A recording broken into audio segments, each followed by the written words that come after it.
دین کی معلومات کے لیے چینل کو سبسکرائب کریں۔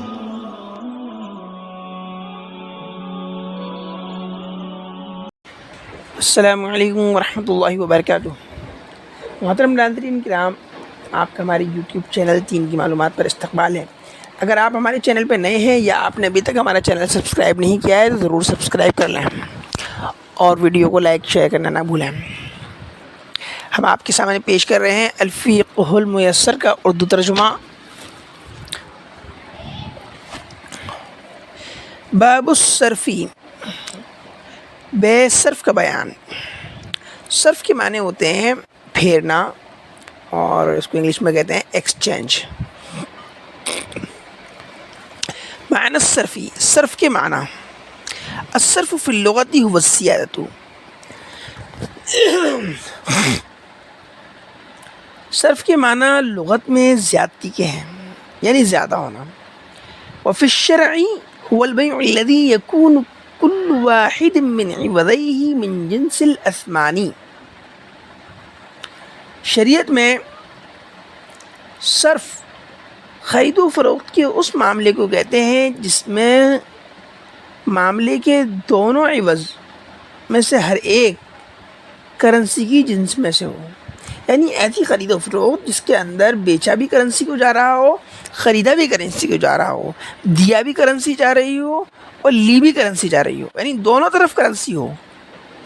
اب چاہے وہ کرنسی ایک ہی ملک کی ہو چاہے الگ الگ ملک کی ہو، تو یہ بے صرف کہلائے گی۔ بعض احکام الصرفی، بے صرف کے بعض احکام۔ نمبر 1، ان باع فضة بفضة او ذهبا بذهب لم يجز الا مثلا بمثل،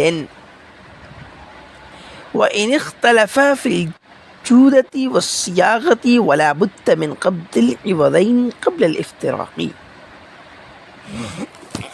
یہ کہہ رہے ہیں کہ اگر کوئی چاندی کو چاندی کے بدلے سونے کو سونے کے بدلے بیچے تو یہ جائز نہیں ہے مگر برابر سرابر، یعنی مطلب یہ ہے اس عبارت کا کہ سونے کو سونے کے بدلے چاندی کو چاندی کے بدلے برابر سرابر ہی بیچنا جائز ہے، اگرچہ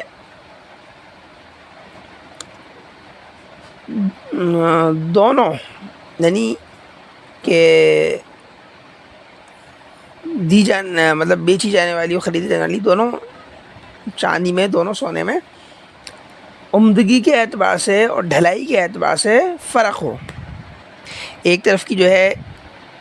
چاندی یا سونا عمدہ ہے، ایک طرف کا کھوٹا ہے، یا ایک طرف کا ڈھلا ہوا ہے ایک طرف کا غیر ڈھلا ہوا ہے، تو اس سے کوئی فرق نہیں پڑے گا، برابر سرابر ہونا ضروری ہے۔ اور یہ بھی ضروری ہے کہ جدائیگی سے پہلے دونوں عوض پر جو ہے قبضہ کر لیا جائے۔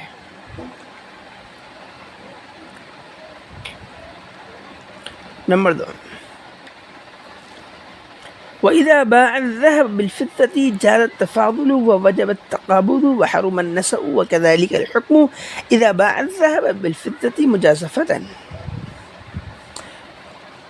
اگر سونے کو چاندی کے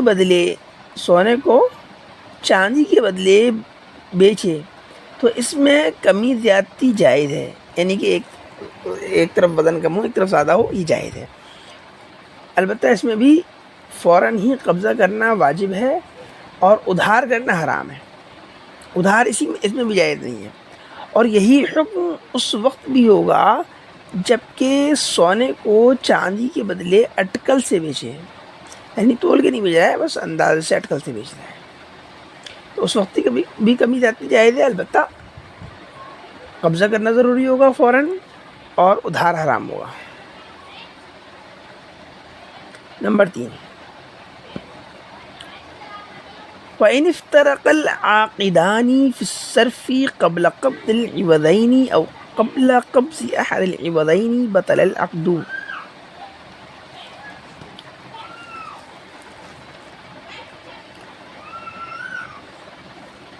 بے صرف میں عوضین پر یا عوضین یعنی کہ جو بدل ہیں، جو چیزیں دی جا رہی ہیں وہ، تو عوضین پر یا عوضین میں سے کسی ایک پر قبضہ کرنے سے پہلے دونوں پارٹیاں جدا ہو گئیں تو یہ عقد، یہ کانٹریکٹ باطل ہو جائے گا، ختم ہو جائے گا۔ نمبر 4، ولا يجوز التصرف في ثمن الصرف قبل قبضه، بیع صرف کی قیمت میں قبضہ کرنے سے پہلے تصرف کرنا جائز نہیں ہے، یعنی کہ جب تک اس پر قبضہ نہ کر لے اس میں کوئی تصرف نہیں کر سکتا۔ وَإِذَا بَاعَ سَاعَةً مُحَلَّةً بِالْفِضَّةِ ب100 درهم من فضة وهلية الساعة 50 درهما فدفع من ثمنها 50 جاز البيع وكان المقبوض من حصة الفضة وإن لم يبين ذلك۔ اگر کوئی شخص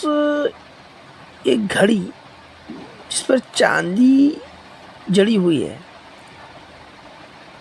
100 درہم چاندی کے بدلے بیچے، اور گھڑی میں جڑی ہوئی چاندی 50 درہم کے برابر ہے، تو اس گھڑی کی قیمت میں 50 درہم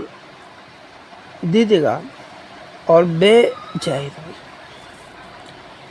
اور بقیہ گھڑی کے اندر جو لگی ہوئی چاندی ہے اس پر قبضہ جو ہے وہ چاندی کے حصے کے بغیر مانا جائے گا اگرچہ اس کو واضح نہ کرے، یعنی کہ اس نے 100 درہم دیے ہیں، 100 درہم میں سے 50 درہم گھڑی کی قیمت مانی جائے گی اور 50 درہم گھڑی کے اندر لگی ہوئی چاندی کا بدلہ مانا جائے گا، یعنی 50 درہم چاندی اس میں لگی ہوئی ہے اور 50 درہم ادھر سے وہ دے رہا ہے تو اس کے بدلے میں جائے گا۔ وَكَذَلِكَ الْحُكْمُ، اور یہی حکم اس وقت بھی ہوگا، ان قال جب وہ کہے خُذْ هَذِهِ 50 من ثَمَنِهِمَا لأن الاثنين قد يراد بذكره الواحد مثل قول الله تعالى يخرج منهما اللؤلؤ والمرجان وإنما يخرجان من البحر الملح دون العذب فتحمل التثنية على الواحد تصحيحا لقول مسلم۔ تو یہ حکم اس وقت بھی ہوگا جب کہے کہ لے لو یہ 50 اس کی قیمت، ان دونوں کی قیمت کے بدلے، تو یہاں 2 سے 1 مراد لیا جائے گا، جیسے کہ اللہ تعالیٰ کے قول میں ہے کہ یخرج منہما اللؤلؤ والمرجان، یہاں منہما، ہما کی ضمیر ہے اور ہما جو ہے 2 کے لیے آتی ہے، لیکن یہاں ہما سے مراد ایک ہی لیا گیا ہے، اور وہ کیا لیا گیا ہے؟ کھارا سمندر، اس لیے کہ یہ دونوں، یہ لؤلؤ اور مرجان جو نکلتے ہیں وہ کھارے سمندر سے ہی نکلتے ہیں، میٹھے سمندر سے نہیں نکلتے ہیں۔ تو یہاں اللہ تعالیٰ نے قرآن پاک میں ہما کہا ہے اور مراد صرف ایک سمندر ہے، تو یہاں تثنیہ سے ایک مراد لیا گیا ہے۔ تو اسی طریقے سے یہاں بھی ایک مسلمان کے قول کو صحیح کرنے کے لیے تثنیہ کو واحد پر محمول کر دیا جائے گا۔ فَإِن لَّمْ يَتَقَابَلَا وَافْتَرَقَا بَطَلَ الْعَقْدُ فِي الْحِلْيَةِ ثُمَّ يُنظَرُ، اور اگر دونوں پارٹیوں نے قبضہ نہیں کیا، دونوں جدا ہو گئے، تو کانٹریکٹ ختم ہو جائے گا، یعنی کہ معاملہ باطل ہو جائے گا۔ کس میں؟ گھڑی میں لگے ہوئے سونے کے سلسلے میں، وہ سونا چاندی جو بھی لگا ہوا ہے۔ پھر یہ دیکھا جائے گا کہ فَإِنْ أَمْكَنَ تَحْصِيلُ السَّاعَةِ وَحْدَهَا بِغَيْرِ ضَرَرٍ جَازَ الْبَيْعُ فِي السَّاعَةِ وَإِنْ لَمْ يُمْكِنْ تَحْصِيلُ السَّاعَةِ بِغَيْرِ ضَرَرٍ بَطَلَ الْعَقْدُ فِي السَّاعَةِ كَذَلِكَ۔ پھر کیا دیکھا جائے گا؟ پھر یہ دیکھا جائے گا کہ اگر تنہا گھڑی کا حاصل کرنا بغیر نقصان کے ممکن ہو تو گھڑی میں بے جائز ہوگی، اور اگر گھڑی کو بغیر نقصان کے حاصل کرنا ممکن نہ ہو تو اسی طرح گھڑی کے اندر بھی معاملہ باطل ہو جائے گا، یعنی گھڑی کی خرید و فروخت بھی کینسل ہو جائے گی۔ نمبر 6 وإذا باع إناء فضة ثم افترق العاقدان وقد قبضا بعد ثمنه بطل العقد فيما لم يقبض وصح فيما قبضا وكان الإناء مشتركا بينهما.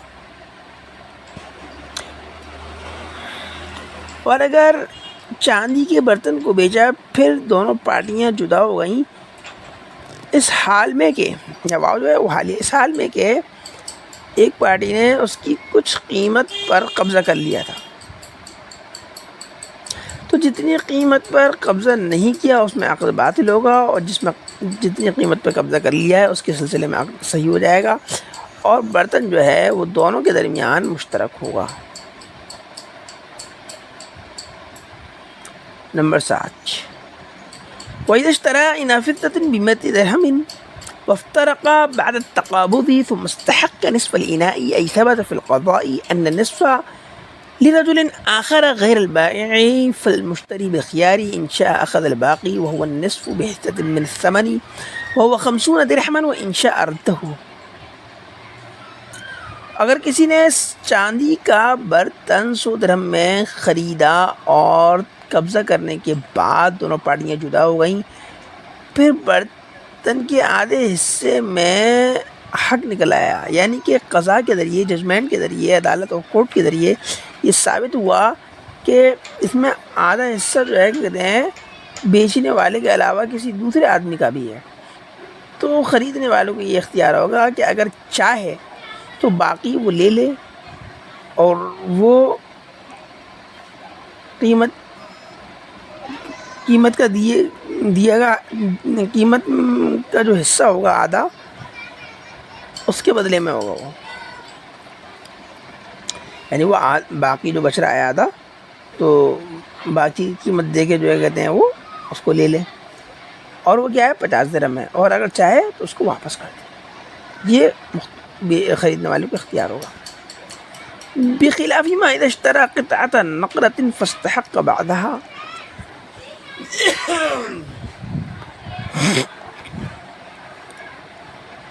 فإنه يأخذ الباقي بحصتها من الثمن ولا خيار له لأنه لا ضرر عليه في قطعها بخلاف مسألة الإناء.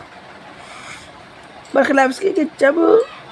سونے یا چاندی کا کوئی ٹکڑا خریدے اور اس کے آدھے حصے میں کوئی کسی کا حق نکل آئے، تو یہاں قیمت کے حصے کے بقدر باقی لے لے گا، اور یہاں کوئی اختیار نہیں دیا جائے گا اس کو، اس لیے کہ اس کو توڑنے میں، اس کو کاٹنے میں کوئی نقصان نہیں ہے، برخلاف برتن کے مسئلے کی. یعنی کہ برتن میں اگر کسی کا حق نکل آتا ہے آدھے برتن میں، تو وہاں یہ نہیں ہے کہ آدھا برتن توڑ کے جو ہے اس کو دے دیا جائے، نہیں، بلکہ آدھے برتن کی قیمت جو رہ گئی ہے وہ بھی دے کے جو ہے پورا برتن لے گا، یا پھر جو ہے کہتے ہیں پورا برتن واپس کر دے گا. یہ نہیں کہ آدھا رکھ لے آدھا دے دے. لیکن کوئی سونے کے بسکٹ، چاندی کے بسکٹ لیتا ہے، یا خالی ایسی کوئی ڈھیر ویر لیتا ہے، ٹھیک ہے، کوئی سونا چاندی کا مطلب غیر ڈھلا ہوا جو کہتے ہیں کوئی ٹکڑا وکڑا لیتا ہے، تو اس میں اگر کسی کا حق نکل آتا ہے تو وہاں یہ اختیار نہیں دیا جائے گا کہ جو ہے کہتے ہیں چاہے تو پورا خریدے یا پھر جو ہے کہتے ہیں پورا واپس کرے، نہیں، بلکہ آدھا ہی اس کو لینا ہوگا، اور آدھے کی یہ قیمت وہ دے گا، اور باقی جو آدھا ہے وہ واپس ہی کرنا ہوگا، یہاں کوئی اختیار نہیں ہوگا. اس لیے کہ اس کو توڑنے میں کوئی نقصان نہیں ہے، برتن کو توڑنے میں نقصان ہے. نمبر 8 وإذا كان الغالب على الدراهم وحلية الفضة فهي في حكم الفضة، وكان إذا كان الغالب على التنانير أو حلية الذهب فهي في حكم الذهب، فيعتبر فيهما من تحريم التفاضل ما يعتبر في الجياد. اگر دراہم پر اور چاندی کے زیور پر چاندی غالب ہو تو سارے کے سارے دراہم اور سارا کا زیور چاندی کے حکم میں مانا جائے گا. اور اگر دنانیر پر یا سونے کے زیور پر سونا غالب ہو، یعنی سونا زیادہ ہو، تو پورا کا پورے دنانیر اور پورا کا پورا زیور جو ہے سونے کے حکم میں مانا جائے گا. اور یہاں کمی زیادتی کے حرام ہونے میں وہی حکم معتبر ہوگا جو کہ جو کہتے ہیں عمدہ سونا چاندی میں ہوتا ہے. یعنی جیسے کہ عمدہ سونا چاندی میں جو کہتے ہیں کمی زیادتی حرام ہوتی ہے، وہی حکم یہاں بھی ہوگا. یہاں بھی کمی زیادتی جائز نہیں ہوگی، ایک طرف کم ہو ایک طرف زیادہ ہو. وإن كان الغالب عليهم الغش فليس في حكم الذهب والفضة بل هو في حكم العروض فيجوز بيعها بجنسها متفاضلا. اور اگر ان دونوں پر یعنی سونے چاندی پر کا جو زیور ہے یا درہم و دنانیر ہے، ان پر کھوٹ غالب ہو تو یہ سونے اور چاندی کے حکم میں نہیں ہوں گے، بلکہ ان کا حکم سامان کا ہوگا، اور ان کا جو ہے کہ کہتے ہیں انہی کی جنس سے کمی زیادتی کے ساتھ بیچنا جائز ہوگا.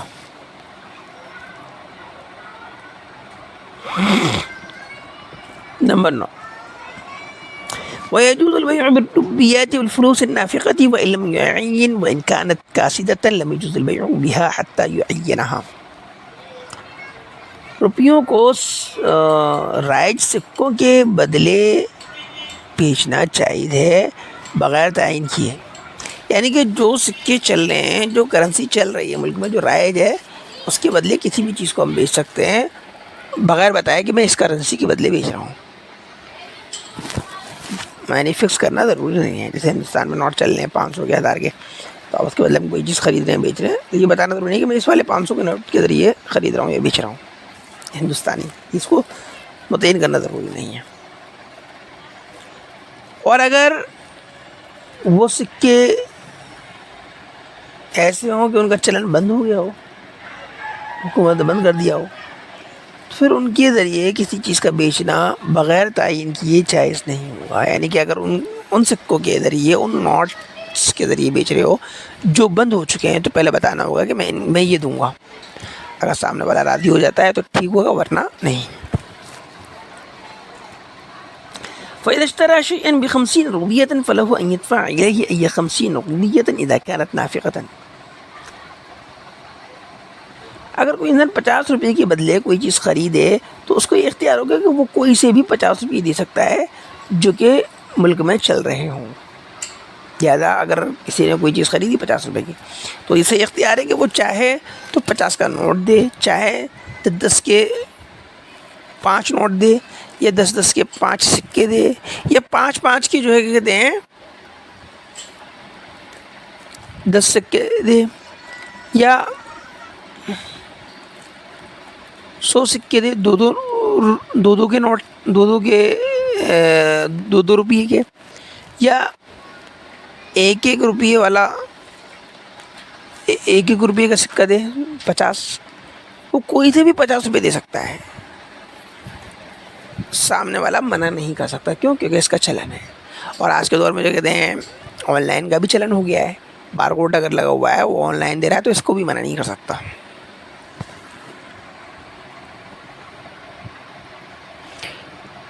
وإذا اشترى شيئا ب500 من الروبيات التي كسدت ومنعت الحكومة المعاملة بها فلا بد أن يعينها عند البائع دفعا للنزاع.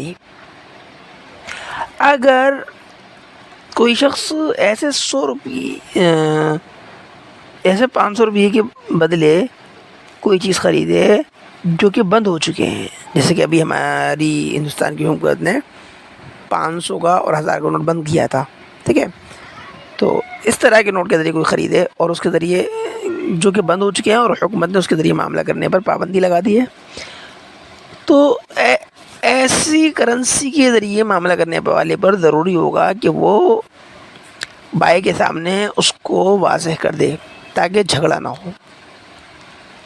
یعنی کہ جو 500,000 کے نوٹ بند ہو چکے ہیں، کسی کے پاس وہی 500,000 کے نوٹ ہیں اور ان کے ذریعے کوئی چیز خرید رہا ہے یا بیچ رہا ہے، تو اس کے لیے ضروری ہوگا کہ وہ اس کو پہلے بتا دے کہ بھائی میرے پاس جو بند ہو چکے ہیں میں وہ والے 500 کا نوٹ دوں گا یا وہ 1000 کے نوٹ دوں گا. سامنے والے لینے پر راضی ہوتا ہے تو معاملہ جائز ہوگا، ورنہ نہیں. وإذا باع بالفلوس النافقة ثم كستت قبل القبض بطل البيع عند أبي حنيفة رحمه الله. اور اگر ایسے سکوں کے ذریعے کوئی چیز بیچی یا خریدی گئی جو کہ چل رہے تھے، پھر قبضہ کرنے سے پہلے وہ بند ہو گئے اچانک، تو امام ابو حنیفہ رحمۃ اللہ علیہ کے نزدیک یہ معاملہ باطل ہو جائے گا، یعنی خرید و فروخت کا معاملہ کینسل مانا جائے گا.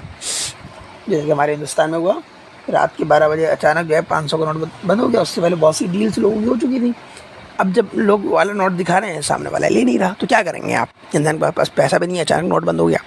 تو ظاہر سی بات ہے امام ابو حنیفہ کے مسئلے کے مطابق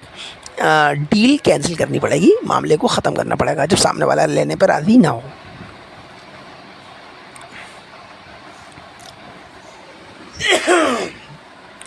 ومن اعطى الصيرفي درهما، اور جس شخص نے سنار کو 1 درہم دیا، فقال، اور کہا، اعطینی بنصف هذا الدرهم فلوسا وبنصفه نصفا الا حبة، فسد البيع في الجميع عند ابي حنيفة رحمه الله لانه باع بنصف الدرهم نصفا الا حبة وهو عين الربا فيسري قبحه الى النصف الاخر كذلك.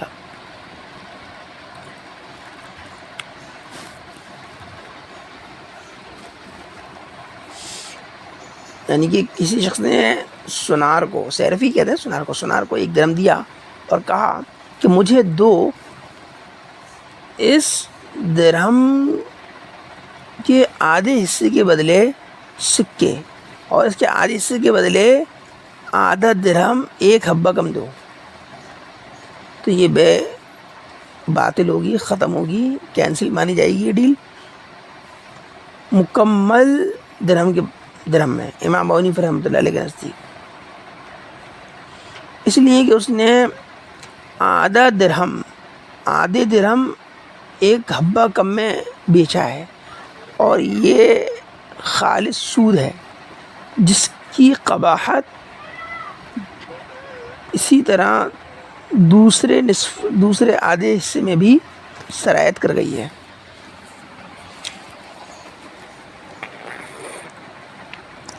وقال صاحبین کہتے ہیں، جاز البیع فی الفلوس لعدم الربا، کہ فلوس کے اس معاملے میں بے جائز ہوگی سود نہ ہونے کی وجہ سے. وبطل فیما بقی لما فیہ من ربا، اور باقی آدھی درہم میں چونکہ سود ہے اس لیے اس میں بے باطل ہو جائے گی. وَإِنْ أَعْطَى الصَّيْرَفِيَّ دِرْهَمًا، اگر کسی نے سنار کو 1 درہم دیا، وقال، اور کہا، اعطنی بهذا الدرہم نصف درہم فلوسا ونصفا الا حبة جاز البیع، مجھے دو اس درہم کے بدلے آدھا درہم